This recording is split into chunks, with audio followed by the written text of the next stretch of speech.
There is no question that the world is in peril. With hundreds of species going extinct every day, we are now facing our sixth extinction. There is much debate as to whether humans are to blame or if it's natural. There is overwhelming evidence that humans and our undying thirst for energy is directly the cause, and to me, there is no doubt.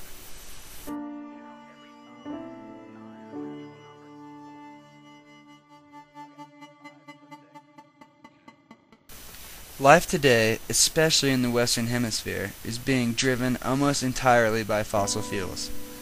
Whether it is to move our vehicles or heat our homes, we are completely dependent on these fossil fuels, and this needs to change.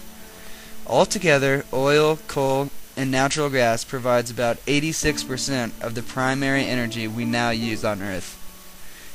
These three resources are the #1 cause of global warming and are poisoning our planet. For every 1 ton of coal that is burnt, 3 tons of carbon dioxide is released into the atmosphere. The more carbon dioxide released into the atmosphere, the hotter our planet becomes. And with the last decade being the hottest on recorded history, we are already in trouble. Another unsettling fact is that these resources that the world is so dependent on are getting more scarce and harder to reach. Although the topic is highly debated, many geologists believe that peak oil has already been reached. This means that in the coming years, oil will be harder and harder to get, making the likelihood of another disaster like the one in the Gulf of Mexico more probable. To save our primary ecosystems, the species of the world, and ourselves, the world is in drastic need of solutions.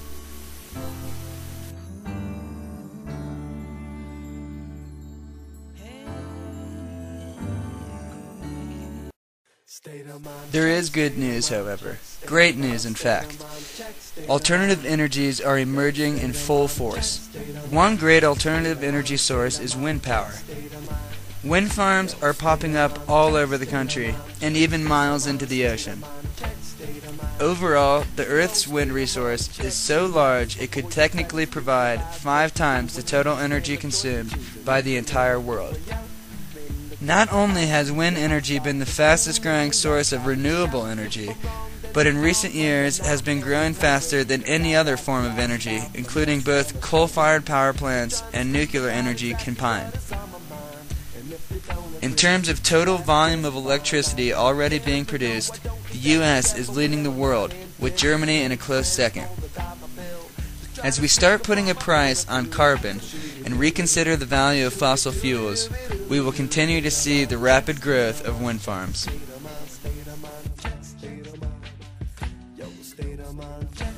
Another great form of alternative energy is obviously the sun. Electricity can be produced from sunlight in 2 main ways.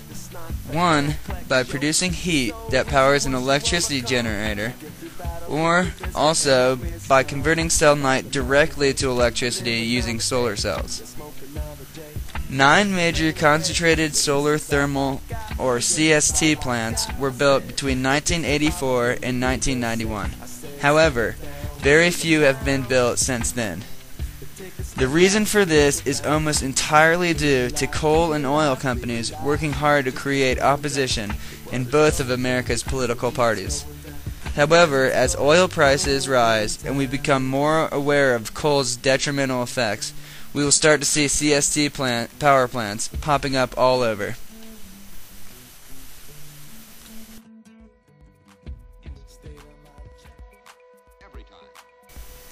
The last form of alternative energy that I will be discussing is geothermal energy.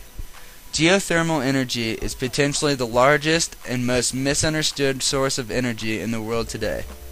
Like solar and wind power, geothermal energy could, if properly developed, match all of the energy available from coal, oil, and gas combined. For a long time, we thought that geothermal energy could only be accessed in hydrothermal sites. However, today we have a much different understanding. According to geothermal experts, the resource is roughly 280,000 times the annual consumption of primary energy in the world today. In the United States alone, energy content of domestic geothermal resources to the depth of little under 2 miles is estimated to be equivalent to a 30,000-year supply of energy. The development of this type of energy could also be incredibly beneficial for a place like Steamboat, because we are located right on top of a massive hot spring. I predict that in 20 years, most of the town will be powered by heat from the earth.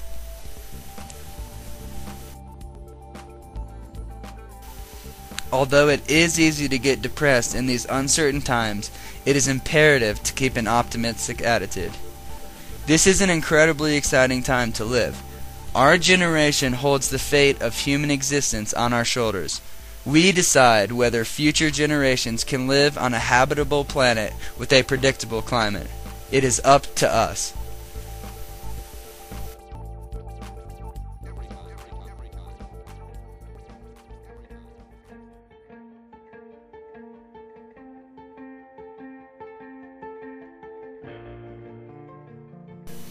Have you ever been hiking when all of a sudden you see movement in the corner of your eye? However, when you turned to look at whatever it was, it had vanished back into the snow. If the answer is yes, then you may have had an experience with an ermine, or scientific name Mostella erminea.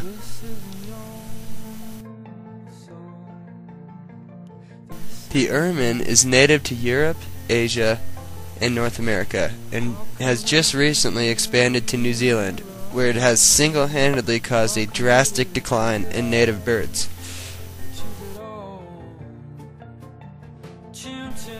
The build of the ermine is very similar to the weasel.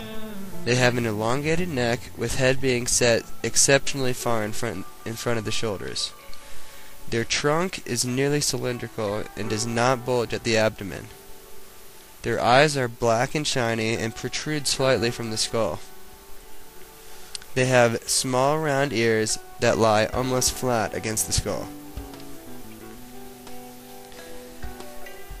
Males are slightly larger than females, measuring 187 to 325 millimeters in length, while females measure 170 to 270 millimeters.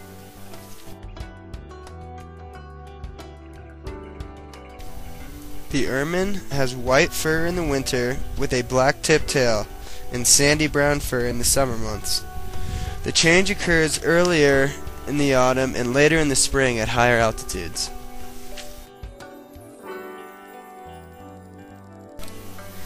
In the past weeks, I have spent many hours out in nature trying to photograph the ermine. However, I was unable to observe any of these elusive creatures. I was able to observe some of their tracks. As you can see, they use a hopping motion when traveling through snow, with their cylindrical body comprising most of the track.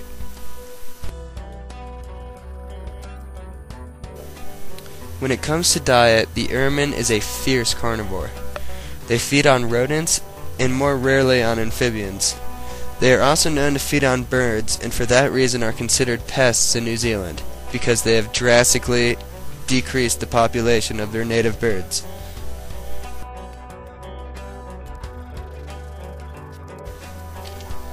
Mating occurs in the April through July months. Ermine are not monogamous, with litters being of mixed fraternity. Males play almost no part in rearing the young, which are born deaf, toothless, and covered in a fine pink fur. Now that you know a little bit more about the ermine, get out and look for them, and maybe next time you see something out of the corner of your eye, you will turn just in time to see an ermine.